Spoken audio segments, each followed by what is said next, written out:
Assalamualaikum warahmatullahi wabarakatuh. Innal hamdalillah nahmaduhu wa nasta'inuhu wa nastaghfiruh wa na'udzu billahi min syururi anfusina wa min sayyiati a'malina. May yahdihillahu fala mudhillalah wa may yudlil fala hadiyalah. Asyhadu an la ilaha illallah wa asyhadu anna Muhammadan abduhu wa rasuluh. Allahumma salli wa sallim wa barik ala Muhammad wa ala alihi wa sahbihi man ihtada bihudahu ila yaumil qiyamah. Ibu-ibu yang dirahmati Allah Subhanahu wa ta'ala, berjumpa lagi pada pembacaan buku kelengkapan tarikh Nabi Muhammad Sallallahu Alaihi Wasallam karangan Kiai Haji Munawar Khalil. Kali ini tentang pembangunan dan kemajuan bangsa Quraisy. Ibu-ibu yang dirahmati Allah Subhanahu wa ta'ala, yang membangun dan memajukan bangsa Arab Quraisy adalah Qusayy bin Kilab. Qusayy mempunyai beberapa anak lelaki. Yang tertua adalah Abduddar, kemudian Abdul Uzza, dan Abdu Manaf. Ketika berusia lanjut, Qusayy berwasiat kepada Abdu Manaf supaya menggantikan memegang jabatan sebagai pucuk pimpinan kekuasaan di Hijaz dan memegang kunci Ka'bah atau Baitullah apabila dia telah wafat. Qusayy memilih Abdu Manaf walaupun lebih muda daripada Abduddar karena Abdu Manaf pintar, cerdik, serta lebih cakap dan lebih berpengaruh atas seluruh penduduk dan masyarakat di Hijaz. Saat Abdu Manaf menggantikan ayahnya, Abduddar dan Abdul Uzza diajak bersama-sama menjadi anggota majelis pemerintahan yang ada di tangannya. Setelah Abdu Manaf wafat, jabatan Sidanah atau pemegang kunci Ka'bah dipegang oleh Hashim. Hashim adalah datuk dari Nabi Muhammad Sallallahu Alaihi Wasallam. Setelah Hashim wafat, yang memegang pucuk pimpinan kekuasaan di Hijaz adalah Abdul Muthalib. Abdul Muthalib itulah kakek Nabi Muhammad Sallallahu Alaihi Wasallam. Perlu diketahui, sebenarnya pada mulanya di kota Mekah itu tidak didapati rumah-rumah tempat tinggal orang yang didirikan di sekitar tanah haram. Karena bangsa Jurham dan bangsa Khuza'ah yang ada di sana ketika itu tidak hendak mendirikan rumah di sekeliling tanah haram itu, apalagi di sisi rumah suci Ka'bah yang dianggap mulia dan harus dimuliakan itu. Akan tetapi setelah pemerintahan di sana pindah ke tangan Qusayy dan dia memang sengaja mengadakan beberapa perubahan dan pembangunan dalam lingkungan pemerintahannya, maka diusahakan supaya orang-orang suka mendirikan rumah-rumah di sekeliling masjid. Mula-mula dia sendiri mendirikan rumah di samping Ka'bah yang mulia itu. Dan rumah itu kemudian digunakan sebagai tempat pertemuan para ketua yang menjabat pemerintahan di kala itu. Rumah itu dinamakan Darun Nadwah. Selanjutnya, Darun Nadwah digunakan pula sebagai tempat memutuskan segala urusan penting, seperti memutuskan urusan perang, urusan hukum, denda, urusan perkawinan, dan sebagainya. Pada masa pemerintahan Qusay telah dibangun 6 majelis yang di era sekarang dinamakan kementerian. Pada zaman pemerintahan Abdu Manaf ditambah beberapa majelis lagi. Kemudian pada pemerintahan Hasim ditambah beberapa majelis sampai menjadi 15 majelis. Dan setiap majelis diketuai oleh seorang dari golongan ketua Quraisy sendiri. Adapun nama-nama majelis adalah sebagai berikut. 1. As-Siqoyah adalah majelis yang mengurus semua urusan air minum, terutama untuk para jamaah haji yang datang dari luar negeri. 2. Ar-Rifadah adalah majelis yang mengurus urusan makanan, terutama jamuan bagi para jamaah haji yang datang dari luar negeri. 3. Al-Imroh adalah majelis yang memelihara kehormatan Ka'bah di Masjidil Haram dan menjaga ketentramannya. 4. As-Sidanah adalah majelis yang mengurus keamanan rumah suci Ka'bah dan memelihara atau memegang kuncinya. 5. An-Nadwa adalah majelis yang mengurus semua urusan ketatanegaraan. 6. Al-Musyawarah adalah majelis untuk berkumpulnya segenap ketua dan pemuka Quraisy. 7. Al-Isnaq adalah majelis yang mengurus tanggungan jiwa dan tanggungan harta benda. 8. Al-Qubbah adalah majelis yang mengurus genderang perang. 9. Al-A'innah adalah majelis yang mengurus urusan pasukan berkuda dan kendaraan lain untuk keperluan perang. 10. As-Sifarah adalah majelis yang mengurus perwakilan pemerintahan untuk membuat perdamaian dengan golongan atau bangsa lain, baik di dalam negeri maupun luar negeri. 11. Al-Aisar adalah majelis yang mengurus panah-panah suci yang digunakan untuk undian yang dilakukan di muka berhala. 12. Al-Amwalul Muhajjah adalah majelis yang mengurus urusan harta yang dikumpulkan untuk kepentingan rumah suci dan berhala. 13. Al-Iqobah adalah majelis yang mengurus bendera kaum Quraisy yang akan dikeluarkan dan dikibarkan apabila mereka itu perlu keluar pergi berperang. 14. Al-Khizanah adalah majelis yang mengurus perbendaharaan negara. 15. Al-Qiyadah adalah majelis yang mengurus pimpinan perang atau urusan ketentaraan dan kepolisian. Dari majelis yang didirikan oleh pemerintahan Quraisy, tampaklah pembangunan dan kemajuan bangsa Quraisy dalam menyusun organisasi pemerintahan. Mereka dapat mempersatukan beberapa macam urusan dalam kekuasaan negara dengan baik dan teratur, sehingga keadaan negara aman serta makmur, perdagangan ke luar negeri maju pesat, dan kekuatan bala tentara bertambah besar.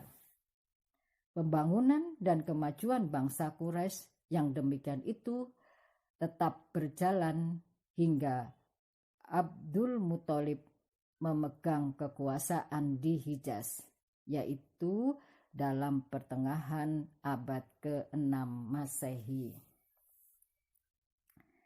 Selanjutnya tentang perlindungan Tuhan terhadap Ka'bah dan bangsa Quraisy.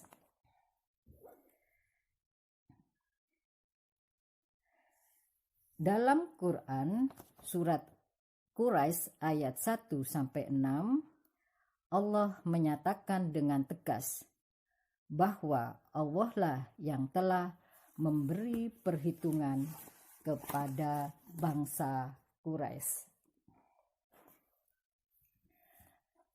A'udzu billahi minasyaitonir rajim. Bismillahirrahmanirrahim. Li'ilafi Quraisy ilafihim rihlatash syita'i was-shayf falya'budu rabba hadzal bait alladzi at'amahum min ju' wa amanahum min khauf.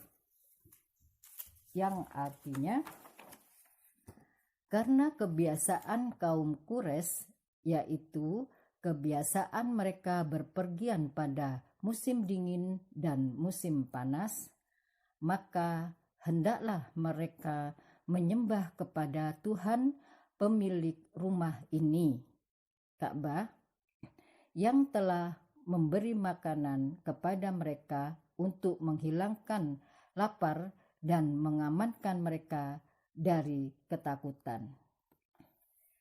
Ayat-ayat dalam surat tadi, jika dijelaskan, berarti kurang lebih seperti berikut ini.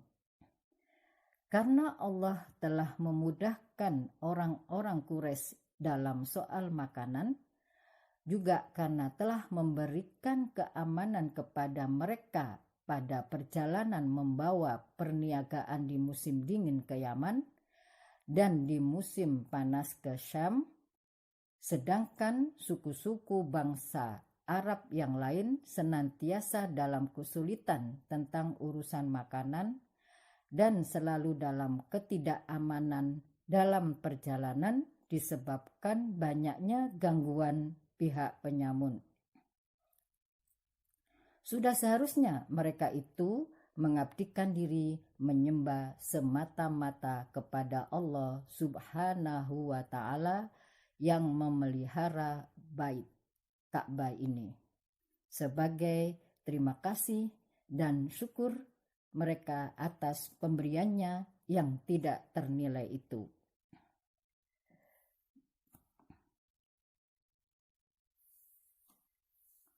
Juga Tuhan telah menyatakan dengan tegas tentang pemberian yang dilimpahkannya kepada kaum Quraisy dengan firman-Nya, A'udzubillahi minasyaitonirrajim.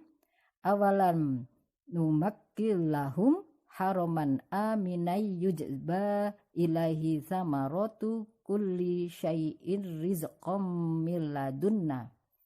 Yang artinya, dan apakah kami tidak meneguhkan kedudukan mereka dalam daerah haram, tanah suci yang aman, yang didatangkan ke tempat itu buah-buahan dari segala macam tumbuh-tumbuhan untuk menjadi rezeki bagimu dari sisi kami.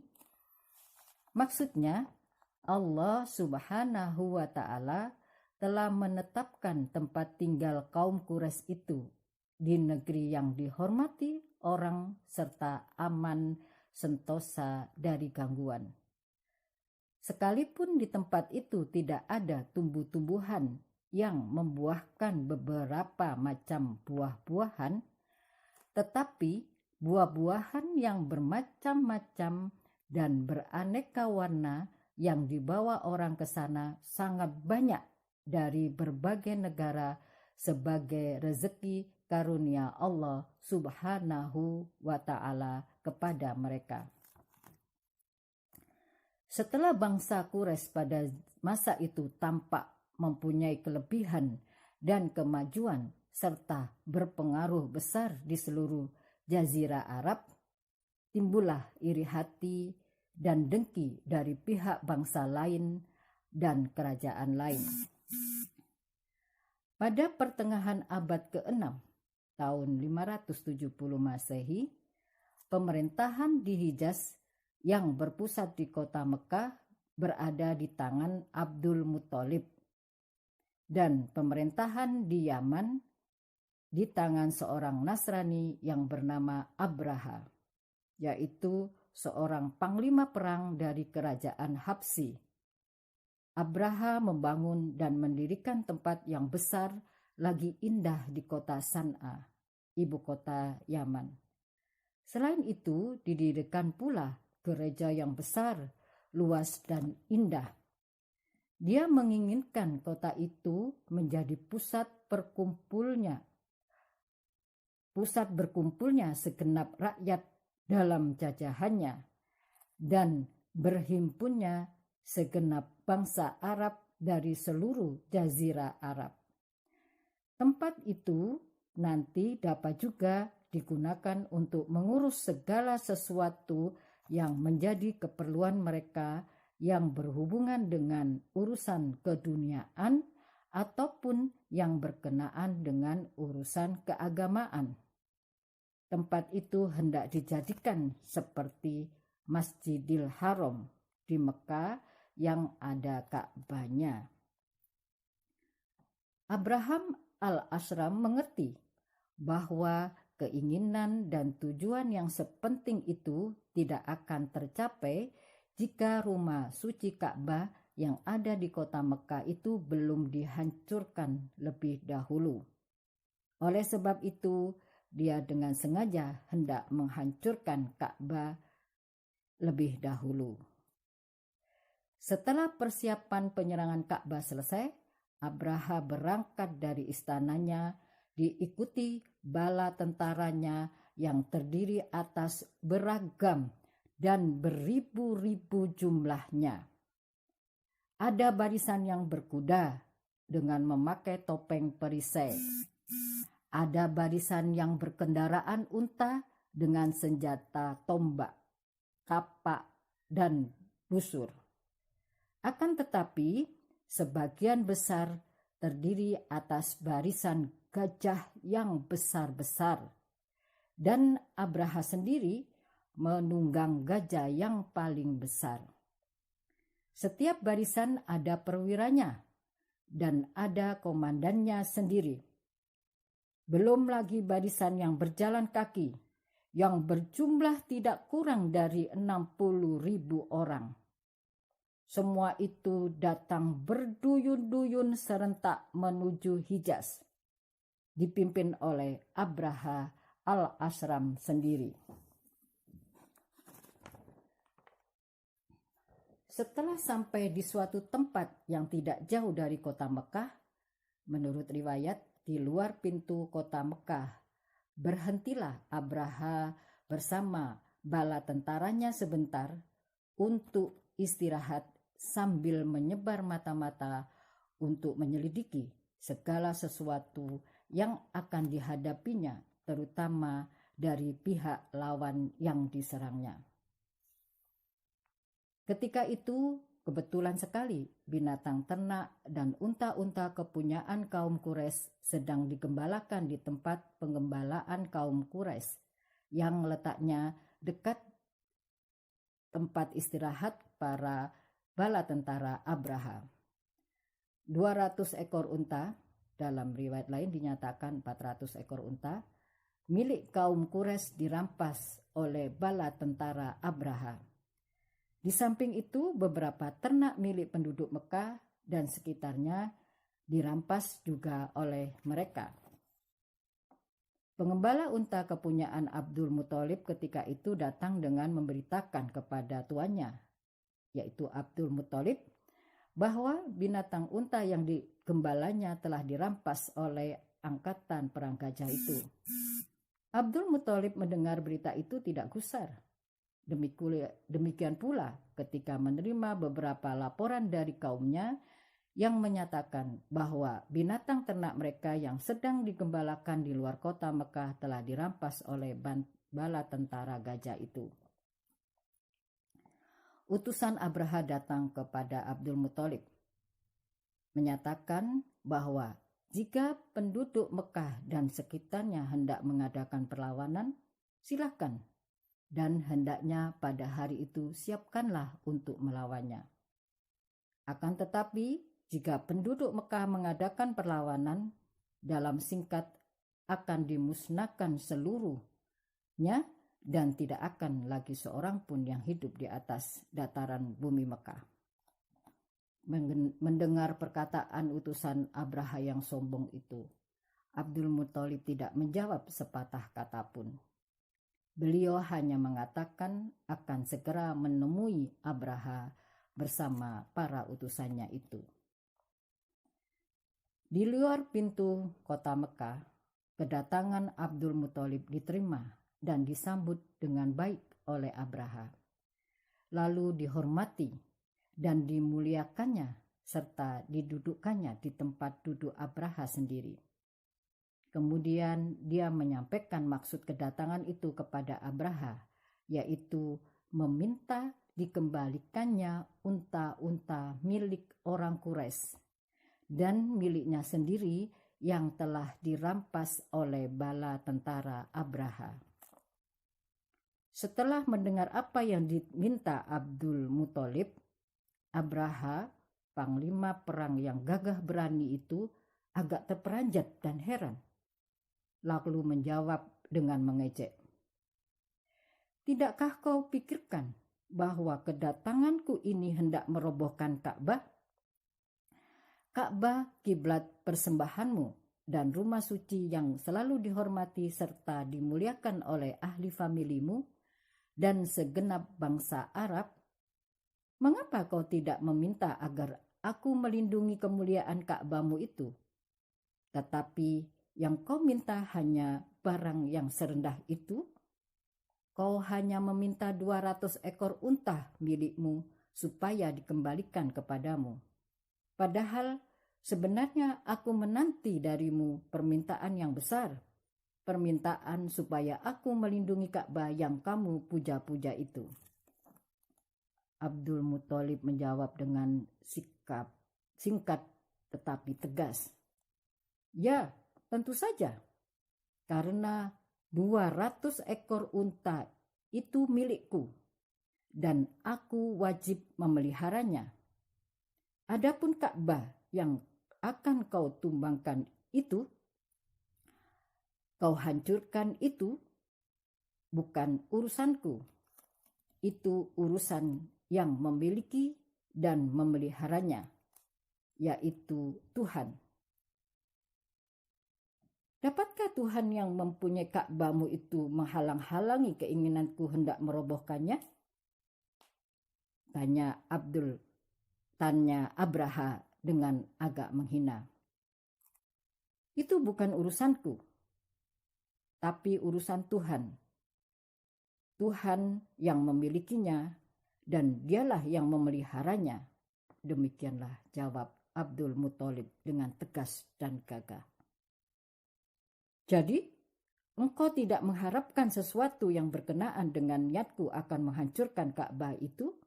kata Abraha selanjutnya.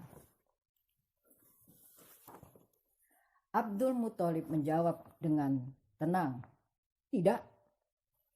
Demikianlah sampai berulang-ulang Abraha bertanya kepada Abdul Muthalib, tetapi Abdul Muthalib menjawab dengan cara kesatria, "Tidak."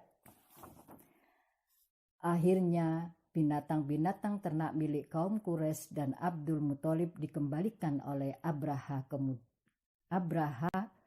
Kemudian Abdul Muthalib membawa ternak-ternak itu ke Mekah.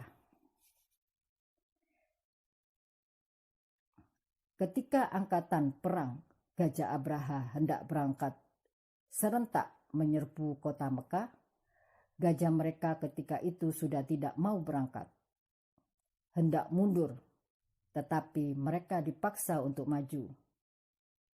Kemudian dengan mendadak datanglah burung-burung yang berbondong-bondong, masing-masing membawa batu yang hitam, rupanya seperti tanah dan berapi. Ketika di atas mereka, burung-burung itu menjatuhkan batu-batu hitam tadi. Apabila mereka telah terkena jatuhan batu itu, seketika terasa badannya gatal. Dan siapa yang menggaruk gatalnya itu, maka gugur dan jatuhlah dagingnya. Padahal waktu itu tidak ada seorang pun yang tidak kena jatuhan batu itu. Akhirnya Ka'bah atau Baitullah mendapat perlindungan Allah, tidak sampai dihancurkan oleh yang sengaja hendak menghancurkannya. Peristiwa pasukan bergajah menyerbu kota Mekah diceritakan di Quran surat Al-Fil. A'udzu billahi minasy syaithanir rajim. Bismillahirrahmanirrahim. Alam tara kaifa fa'ala rabbuka bi ashabil fil. Alam yaj'al kaidahum fi tadlil. Wa arsala alaihim tayran ababil. Tarmihim bihijaratim min sijil. Faja'alahum ka'asfim ma'kul. Yang artinya, apakah kamu tidak memperhatikan bagaimana Tuhanmu telah bertindak terhadap tentara bergajah? Bukankah dia telah menjadikan daya upaya mereka untuk menghancurkan Ka'bah itu sia-sia? Dan dia mengirimkan kepada mereka burung-burung yang berbondong-bondong atas mereka, yang melempari mereka dengan batu berasal dari tanah yang berapi. Lalu dia menjadikan mereka itu seperti daun yang dimakan ulat. Demikianlah riwayat singkat perlindungan Allah kepada bangsa Quraisy dan Ka'bah pada saat hampir tibanya hari lahir Nabi Muhammad Sallallahu Alaihi Wasallam. Selanjutnya tentang bendungan air Ma'rib. Sat Ma'rib adalah nama bendungan air yang didirikan dan dibangun oleh bangsa Arab di Yaman pada abad kedua sebelum Masehi. Bendungan ini dibangun di antara dua bukit guna menampung air yang mengalir di sebuah lembah antara dua bukit itu. Dengan tampungan itu, air dapat dinaikkan sehingga dapat mengairi sawah-sawah yang ada di kaki bukit itu. Dan dibuat beberapa sungai hingga air dapat mengalir ke beberapa tempat. Menurut riwayat sampai ke 70 padang. Dengan demikian, tentu saja segenap penduduk yang bertempat tinggal di sekelilingnya sangat makmur. Menurut para peneliti, Sat Ma'rib itu bangunan yang dibuat sangat kokoh, kuat, dan menahan serangan air bah yang besar dan deras, serta tahan lama sampai berabad-abad. Dengan adanya bangunan itu, kita dapat membayangkan sendiri bahwa suatu bangsa yang telah membangun bangunan sedemikian rupa itu tentu suatu bangsa yang telah mempunyai kepandaian yang cukup tentang urusan pertukangan dan bangsa yang mempunyai cita-cita tinggi dan mulia. Sepanjang riwayat, di samping bendungan air yang kokoh kuat itu telah didirikan pula beberapa gedung yang besar dan indah untuk tempat tinggal para penduduk yang ada di sekelilingnya. Akan tetapi, setelah sebagian penduduk kota itu mendurhakai Tuhan semesta alam, banyak yang menentang perintahnya karena masing-masing telah merasa bahwa kemajuan yang telah dicapainya itu berasal dari usahanya sendiri, dan masing-masing telah menjadi budak hawa nafsunya sendiri. Maka bendungan air yang mereka banggakan itu runtuh akibat serangan air bah yang luar biasa besar dan derasnya. Keruntuhan itu mengakibatkan bencana banjir yang sangat besar, sehingga mengakibatkan hanyutnya gedung-gedung besar dan segenap penduduk yang diam di sekitar kota itu. Peristiwa runtuhnya Sat Ma'rib dan hanyutnya penduduknya itu dalam Al-Quran telah diriwayatkan oleh Allah Subhanahu wa ta'ala. A'udzu billahi minasy syaithanir rajim. Laqad kana li saba'in fi maskanihim ayah jannatani ayyamini wa shimal. Kulu mir rizqi rabbikum washkurulah. Baldatun tayyibatu wa rabbun ghafur. Fa'aradu fa'arsalna alaihim sailal arim wa baddalnahum bijannatayhim jannataini dawata ukulin khamti wa athli wa syai'im min sidrin qalil. Dzalika jazainahum bima kafaru wa hal nujazi illal kafur.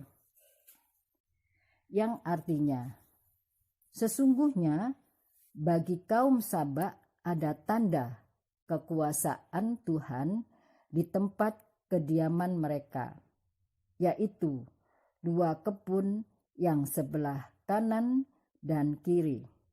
Kepada mereka dikatakan, makanlah olehmu dari rezeki yang dianugerahkan Tuhanmu dan bersyukurlah kamu kepadanya. Negerimu adalah negeri yang baik dan Tuhanmu adalah Tuhan yang Maha Pengampun. Tetapi mereka berpaling, maka kami datangkan pada mereka banjir yang besar. Dan kami ganti kedua kebun mereka dengan 2 kebun yang ditumbuhi pohon-pohon yang berbuah pahit, pohon asti dan sedikit dari pohon sider. Demikian kami memberi balasan kepada mereka karena kekafiran mereka. Dan kami tidak menjatuhkan azab yang demikian itu, melainkan hanya kepada orang-orang kafir. Itulah riwayat Sat Ma'rib yang terkenal itu, yang menunjukkan kemampuan bangsa Arab di Yaman pada masa beberapa abad sebelum lahirnya Nabi Muhammad Shallallahu Alaihi Wasallam, sekedar untuk peringatan bagi kita semua. Demikian pembacaan tarikh, semoga bermanfaat. Nasrul minallah wa fathun qarib wa basiril mu'minin. Wassalamualaikum warahmatullahi wabarakatuh.